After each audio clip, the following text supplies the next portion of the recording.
Ate MJ. Si Ate MJ. Bigyan siya ng 100,000. Wow. Pero sinagay ko yun sa savings niya. Sa bahay wala namang babaguhin kasi, no? Siguro pag nag-asawa, ay, tanggap mo na, matagal na. Darating naman. Sa bagay. Siyempre gusto ko naman maging masaya yung mga anak ko. Mga ilang taon ba yung tanggap mo na pwede sila? Mag-asawa. Mga 30. 30. Ayun naman pala. Okay? 30? Okay naman ba? Ako nung sabi ko, pagka nag-asawa ako kagaya kay Kuya Boren, para nga makatulong pa sa Ilan taon ba nag-asawa ka? 37 yata. Eh, 34 hindi ko na kinaya talaga. 34 yata yun. No? Hindi ko na kinaya. Nakita ko na yung nanay niyo eh. So, yun na. Okay nito, 34. Pero sa inyo na, hindi ko nire-recommend na masyadong late. Yung 30 na. Siguro kaya nyo naman. May trabaho na sila ng trabaho. Hindi, mas maganda negosyo. Negosyo.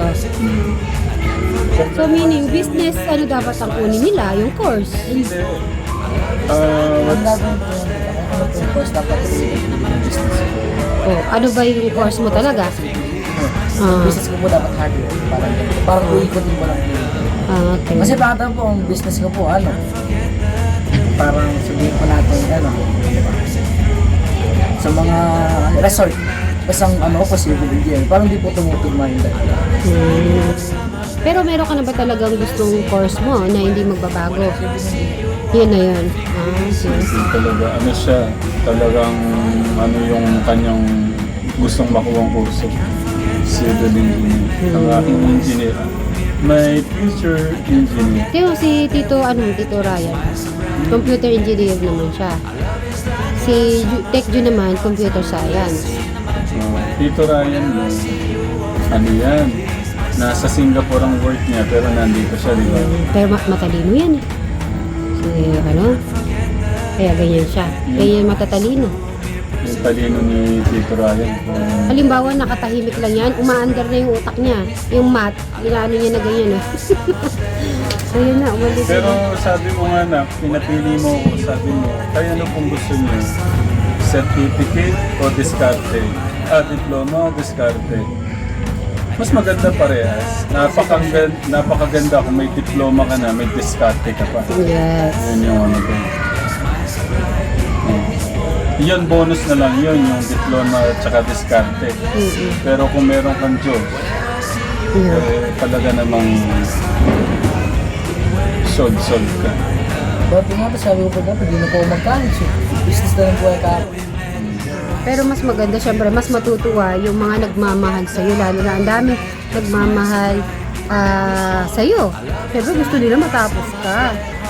Yun ang nila, wish granted para sa buhay mo. Kaya yun, tuparin mo yun para sa sarili mo din. Dapat talaga gusto mo. Hindi pwedeng sa kanila din, sa'yo din talaga.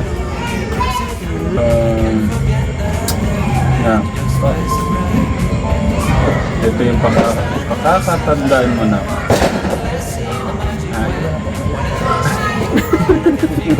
Ito yung pakakatandaan mo at huwag kakalimutan. Ano man ang mangyari,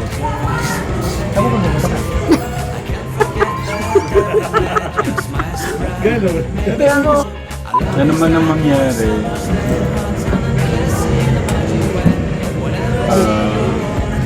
bumaligtad man ang mundo, bibigat pagmamahal, parang isa lang yun. Pagmamahal, pag-ibig. Pwede rin, magkaiba lang. Pwede na rin yun. Yung pagmamahal namin sa'yo, hindi magbabago at pupupas. Ngayon. May time lang direkto, pero sa tingin ko yun yung ikaka-better mo. Kasi yun naman ang gusto ng mga magulang, maging mas better ang mga anak. Okay? Okay. Love you, my son.